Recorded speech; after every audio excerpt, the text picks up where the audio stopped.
My eyes, my eyes, I can't see. Please help me, I can't see. Mommy, is everything okay? I can't see. I see just darkness. I planned evil against you, my daughter. Please forgive me. Evil? What evil are you talking about, Mummy? The day I placed my newborn baby in my stepmother's hands, she didn't scream with joy. She screamed because the sun went out forever. And then she told me the price of my miracle, the house of pain. My name is Adana Norchuku. I am 32 years old, and for the first 29 of those years I was nothing. At least, that is what I was told. Every single day. From the moment I could understand words until the day I carried my suitcase out of my father's compound. I was a ghost who was somehow also a burden. My mother died when I was 4. I have only 3 memories of her. The smell of palm oil on her fingers, the sound of her humming a lullaby about a river, and the day she collapsed in the market. After that, she was gone. My father, Chief Boniface Nuachuku, was a wealthy man, a transporter with a fleet of 12 luxury buses. But wealth does not raise a child. Grief does not teach a girl how to plait her hair. So, 6 months after my mother's funeral, my father remarried, and my life ended. Her name was Grace, but there was nothing graceful about her. Grace was beautiful, the kind of beautiful that men in our village of Umachuku called dangerous. She had skin like polished mahogany, high cheekbones, and a smile that could charm a snake out of its hole. But that smile was never for me. To me, she was a storm with legs, and I was the house she wanted to destroy. It started small, as all evil things do. She would accidentally pour hot water on my leg while cooking. She would send me to the stream at 6 p.m., knowing the path was full of snakes. She would lock me outside at night because I forgot to sweep the parlor.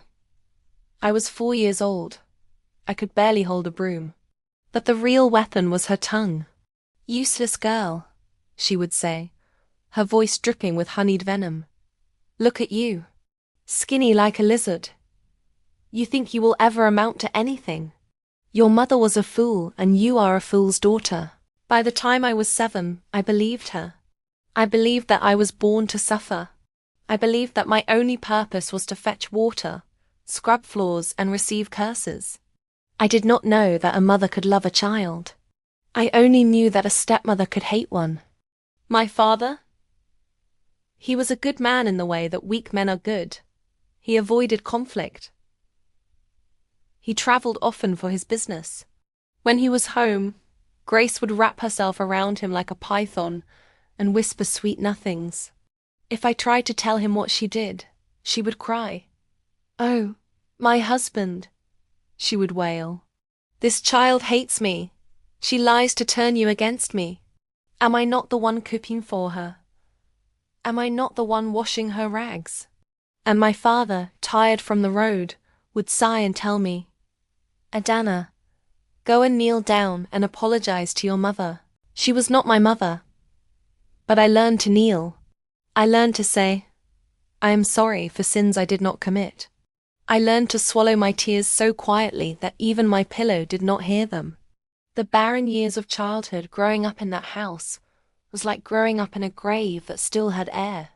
I watched Grace have 4 children, 2 boys and 2 girls. She loved them the way the sun loves the sky, openly, fiercely, without shame. Their names were Chidi, Ifeanyi, Adaze, and Ngozi. I loved them too, in the beginning. But Grace made sure they saw me as a servant. "Adana, wash Chidi's uniform. Adana, pound yam for Ifeanyi. Adana, carry Adaze on your back while you sweep." I was a child carrying a child. I was 10 years old, with a baby on my back, scrubbing toilets. My hands cracked from bleach. My knees bruised from kneeling. And every night, when I finally lay on my mat in the corridor, because Grace said I could not sleep inside the rooms, she would walk past and whisper, "You will never have children. No man will marry you. You will die old and useless, just like your mother." I would pull my knees to my chest and pray to a God I was not sure existed. Please, God, let me survive this. Please, let me leave this house one day. Please, let me prove her wrong. But Grace was a prophet of evil, and her prophecies had a way of coming true, or so it seemed. In secondary school, I was brilliant. I scored the highest in my class in JSS 3. I came home with a trophy and a scholarship letter. Grace took the letter, tore it into pieces, and fed it to the goat. You think you are going to university? She laughed. Who will pay? Your dead mother. My father was in Lagos that week. By the time he returned, the goat had long since digested my future. He shrugged. There is money for your stepmother's children first. You can go to a local trade school. I went to trade school. I learned tailoring. I learned to sew seams while my heart sewed itself together with bitter thread. But even there, I excelled. My teacher, Mrs. Obi, told me I had the hands of an artist. I started making dresses for women in the village. Small money. Hidden money. I saved every kobo in a blue tin box under the cassava tubers in the kitchen. By the time I was 20, I had sewn enough to buy a second-hand sewing machine of my own. Grace found out. She took the machine and sold it to a trader from Onitsha. This girl is not going to start a business in my house, she announced. Her job is to serve. I did not cry that day. I had run out of tears years ago. Instead, I really looked at her, and I made a vow in my heart. One day, I will leave this place. And when I do, I will never look back. The escape. His name was Obina Nwachukwu, no relation to my father's family, just a common surname in Igbo land. He was a civil engineer, 35 years old, with a quiet smile and eyes that seemed to see past my scars. I met him at a church harvest. I was wearing a dress I had sewn from leftover Ankara fabric. He said, "You have the hands of a creator, and the eyes of a survivor." I almost wept right there in the church pavilion. No one had ever looked at me and seen anything but a maid. No one had ever called me a survivor. I was just Adana, the useless one. But Abina saw something else. He courted me properly. He came to my father's compound with palm wine, kola nut, and his uncle. Grace was furious. She tried to sabotage the visit. She hid my wrapper. She told Abina's uncle that I was cursed and barren. She even spilled red oil on the rice I had cooked. But Abina's uncle was a wise man. He looked at Grace and said, "The tree that fights its shadow fights the sun." My father, for the first time in my life, stood up for me. Perhaps he saw the shame of a daughter still unmarried at 29. Perhaps his conscience finally woke up. He accepted the bride price. 29 years of suffering, and my freedom cost exactly 150,000 naira and 2 crates of malt. The day I left that house, I did not turn around. I walked out with a single bag of clothes and my grandmother's crucifix, the only thing my mother had left me. Grace stood at the door, her arms crossed, her lips curled. "You will come back," she said. "That man will throw you out when he sees you cannot give him a child." Barren woman. Useless girl. I kept walking. But her words followed me like a hungry ghost. The first year of silence. Obina was a good man. No, he was a great man. He was patient. He was kind. He never raised his voice. When I flinched at sudden movements, he would step back. When I apologized for existing, he would hold my face and say, "Adana, you are not a burden. You are my wife. My home." Our first year of marriage was a dream I was afraid to wake up from. I cooked. I cleaned our small flat in Enugu. I started a tailoring business from our parlor. Obina helped me buy a new industrial sewing machine. Within 6 months, I had 2 apprentices. Within 9 months, I was making wedding gowns for brides in the city. I was happy. But happiness, I would learn, is a jealous thing. It does not like to share space with unhealed wounds. Every month, my period came like a punishment. Every month, I would stare at the blood and hear Grace's voice. Barren. Useless. You will never have a child. Obinna never asked. He never pressured. But I saw him sometimes, looking longingly at the children of our neighbors. I saw him hold his friend's baby with such tenderness that my chest ached. I wanted to give him that. I wanted to give him everything. But my body, trained by years of stress and malnutrition, refused to cooperate. After 12 months of trying, I broke down. I was washing dishes one evening, and I just fell to my knees and sobbed. I'm sorry, Obinna. I'm so sorry. She was right. She was right all along. I am useless. He knelt beside me in the soapy water. He took my hands cracked from years of bleach, and now softened by coconut oil, and he said words I will never forget. Adana, listen to me. You are not a womb. You are a woman. I did not marry you for children. I married you because your soul is beautiful. If we never have a child, we will still have each other. Now stop crying and help me peel these yams. I laughed through my tears. That was Obinna. He could turn a funeral into a picnic. But deep inside, the wound festered. And somewhere in Umachukwu, Grace was smiling. The witch doctor's bargain. I did not know it then, but on the same day of my wedding, Grace had visited a man. His name was Chief Ogunado, a dibia, a witch doctor famous in 3 states. People said he could make a man fly, or make a woman's womb turn to stone. People said he spoke to spirits in a language that made the hairs on your neck stand up. Grace went to him with a bag of money. My father's money, of course. She sat on the floor of his shrine, surrounded by animal skulls and dried herbs.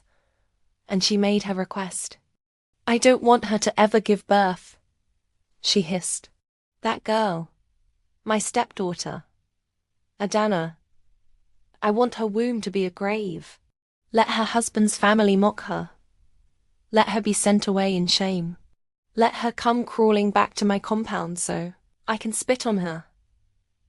Chief Ogunado, a thin man with eyes like a crocodile's, listened. Then he shook his head.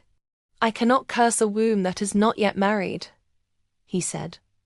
Marriage changes the spiritual mathematics. But I can offer you a different bargain. Grace leaned forward. I will place a binding on her conception, he said.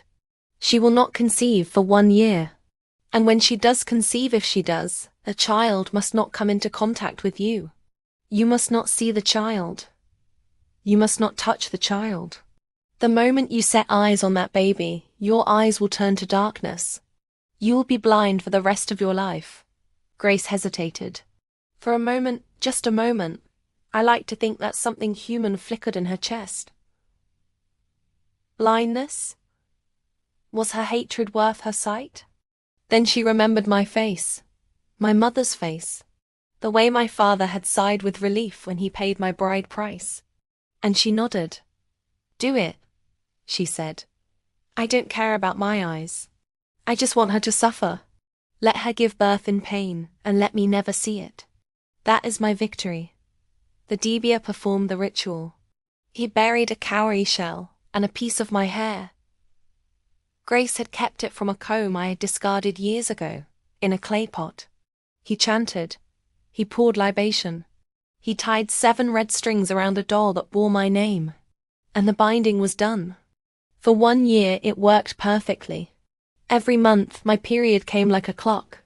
Grace, through her network of village gossips, heard that I had not yet conceived. She laughed. She told her friends, that useless girl cannot even do the one thing women are made for. Her husband will soon send her packing. But what Grace did not know, what the dibia did not predict, was that Obinna was not a man who gave up. The conception, it happened in the 13th month of our marriage. I had stopped hoping. I had stopped counting days. I had even stopped crying about it. I threw myself into my work. I made dresses for senators' wives.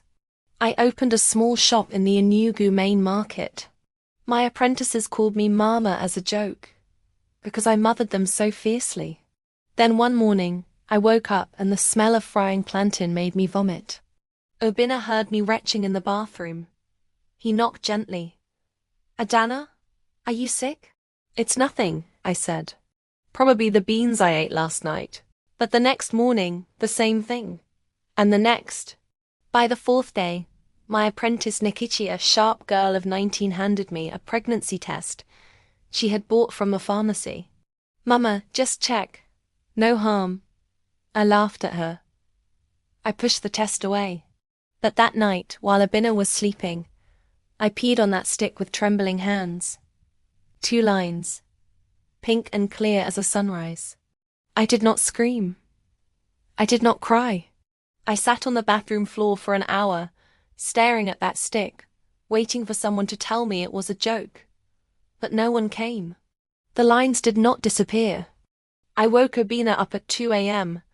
He was groggy, confused, rubbing his eyes. I shoved the stick in his face. He blinked. He looked at it. He looked at me. He looked at it again. Then he started to dance. My husband, a serious civil engineer with a master's degree, danced naked in our bedroom at 2 a.m., singing a praise song to God in a voice so off-key that our neighbor banged on the wall. I laughed until my stomach hurt. And then I cried. And then I laughed again. But even in that joy, a cold finger touched my spine. Don't tell anyone. A voice whispered. Not yet. Not Grace. Not anyone. I listened to that voice. The hidden pregnancy I told no one. Not my father. Not my friends. Not even my pastor. For 9 months I wore loose-fitting gowns, the advantage of being a tailor. I made my clothes bigger and bigger, telling people it was the new fashion. When the morning sickness hit, I blamed it on malaria. When my belly began to show, I wrapped myself in large shawls and said I was just eating well. Obinna thought I was being paranoid. Adana, this is a blessing. Why hide it? Because Grace cursed me, I said. I don't know what she did, but I know her. She has evil in her heart. If she knows I am pregnant, she will find a way to destroy it. Obinna, being a man of logic, did not believe in curses. But he loved me.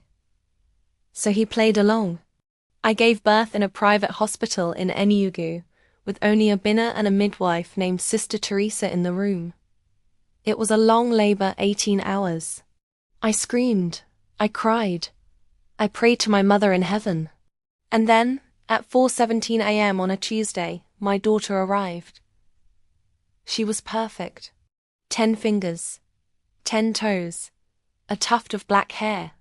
And when she opened her eyes, they were the same color as my mother's, a deep, warm brown, like the bottom of a river.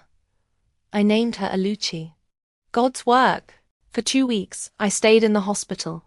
Then 2 more weeks at home, nursing and bonding and thanking God. I did not call Umachuku. I did not post pictures on social media. I kept my miracle hidden, wrapped in a yellow blanket, close to my chest. But Grace had spies. Of course she did. The visit, it was a Sunday.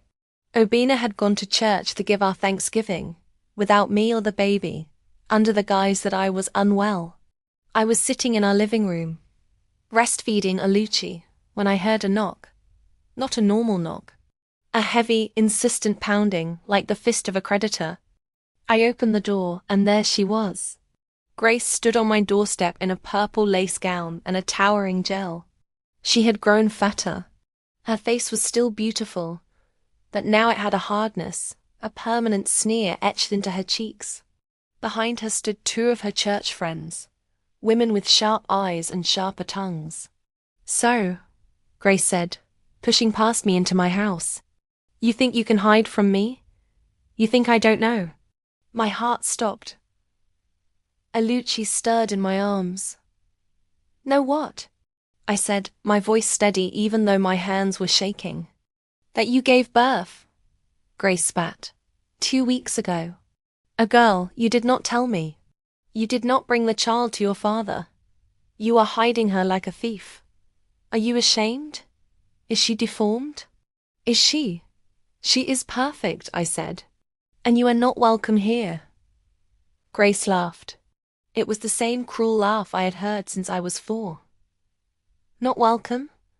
I am your mother. By law. By tradition. You will show me that child, or I will go to the village council and tell them you are hiding grandchildren from your father. Her friends nodded. One of them pulled out her phone as if to record. I looked at Alucci. She was sleeping, her tiny lips pursed, her fingers curled into fists. She looked so peaceful, so innocent, and I thought of all the years Grace had stolen from me, all the tears, all the bruises, all the nights I had cried myself to sleep on a mat in the corridor. Something snapped inside me. Not anger. Something colder. Something like justice. Fine, I thought. You want to see her? See her? Wait here, I said. I walked into the bedroom. I laid Alucci on the bed. I knelt down and prayed not to any saint or angel, but to whatever force had protected my daughter that hidden pregnancy. God, if she is evil, show her. If she has done something, let it be revealed. I am tired of being the one who suffers. Then I picked up my baby, walked back to the living room, and held her out to Grace. Here, I said. Look at your granddaughter. Grace's eyes widened. She reached out her arms, her fingers greedy, hungry to see my child so that she could find something wrong with her. She leaned in. Her face came close to Alucci's face. She peered into my daughter's eyes. And then she screamed. It was not a human scream. It was the sound of someone seeing the sun collapse. She staggered backward, her hands flying to her face. My eyes! My eyes! I can't see. I can't see anything. Her friends rushed to her. Mama Grace! Mama Grace! What is happening? But I knew. I didn't know how I knew. But I knew. I looked at Grace, this woman who had tormented me for 25 years, and I watched her stumble blindly around my living room, knocking over a lamp, crashing into the doorframe. Call an ambulance. Her friends shrieked. I did not move. I held Alucci tighter, and I said, quietly, Tell me what you did, Grace. Tell me now, or I swear by the God who gave me this child, I will let you rot in that darkness forever. The confession. For a moment I thought she would refuse. Even blind, even terrified, her pride was a fortress. But then she fell to her knees on my living room floor, and the fortress crumbled. I went to Chief Ogunado, she sobbed. The dibia near the Omu River. I paid him 20,000 naira. I told him to curse your womb. I told him you should never have a child. But he said he couldn't curse the womb. So he made a binding. He said if you ever gave birth, I must never see the child. The moment I set eyes on the baby, my eyes would die. Her friends gasped. One of them crossed herself. Grace crawled toward me, her hands outstretched. Adana, I didn't think you would ever conceive. I thought you were barren. I thought I was safe. Please, please forgive me. Take the child away. Maybe if I don't see her again, my eyes will come back. I looked down at her, this woman who had called me useless, who had sold my sewing machine, who had torn up my scholarship letter, who had poured hot water on a 4-year-old's legs. She was crying now, really crying, not the fake tears she had used to manipulate my father. Ugly, desperate, snot running down her nose crying. And I felt nothing. No, that's a lie. I felt something. I felt tired. I felt the exhaustion of 29 years of hatred. I looked at my daughter, and I realized that I was a mother now. A mother's heart does not have room for old grudges. A mother's hands cannot carry both a baby and a stone of bitterness. You tried to destroy me, I said. You tried to make sure I never had this moment. You went to a witch doctor to steal my future. I know, she wept. I know. I was wicked. I was jealous. Your mother was beautiful, and your father loved her more than he ever loved me. I took it out on you. I am sorry. I am so sorry." Her friends were silent. One of them whispered, "Mama Grace, this is a shame. A great shame." I knelt down in front of her. I placed Aluchi's tiny hand on Grace's blind cheek. My daughter's fingers curled instinctively, as if to say, "I am here. I am real." "Grace," I said, "not Mama," because she had never earned that name. "I forgive you." She collapsed. Her whole body shook with sobs. "You forgive me? After everything?" "I forgive you because I am a mother now," I said. "And I want my daughter to know that hatred dies when we refuse to feed it. I will not feed it any more." I did not add that I also forgave her because I was tired. So tired. Forgiveness, I learned that day, is not always a gift to the other person. Sometimes it is a gift you give yourself so you can finally sleep at night. Obina came home an hour later to find Grace's friends helping her into a taxi. Her eyes were still blind. The Dibbia's curse, it seemed, was unbreakable by human hands. But Grace was no longer my problem. She would go back to Umachuku, a blind woman with a story that would make the whole village talk for years. My father would have to take care of her now. Perhaps he would finally see what she was. Or perhaps not. It didn't matter. The aftermath. I did not tell this story for a long time. I told myself it was because I wanted peace. That the truth is, I was ashamed. Ashamed that my stepmother had hated me enough to sell her own sight. Ashamed that I had carried that hatred in my bones for so long. But Aluchi changed me. Every time I look at her, I see a new beginning. She is 5 years old now. She has 2 younger siblings. A boy named Obina Jr. and another girl named Kamsi. My tailoring business has grown into a boutique. Obina is still the same patient, dancing in the kitchen husband. And Grace? She is still blind. The doctors say there is no medical cause. Her eyes are perfectly healthy. That she cannot see. Some curses, it seems, are made of something stronger than medicine. I visit her sometimes, not out of duty. Out of something closer to pity. I take her food. I read to her from the Bible.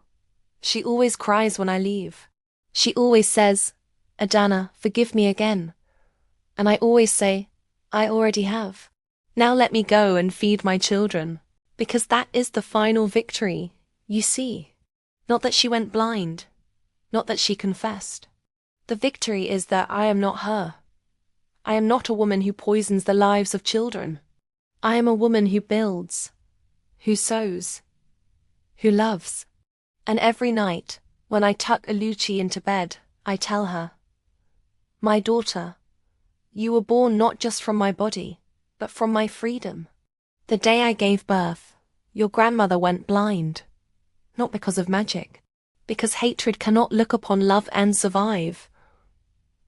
Aluchi doesn't fully understand yet. She just giggles and asks for a lullaby. So I sing her the one my mother sang to me. The one about the river. The one that says, no matter how deep the water, you will not drown. You will learn to swim. And that, I think, is the end of the story. No. That is the beginning. The end. If you enjoyed this story, please like, share, and subscribe. Remember, no curse is stronger than a mother's love. Drop a comment. Has anyone ever tried to bring you down? How did you rise? I read every single one. Until next time, stay blessed. Adana's Tale.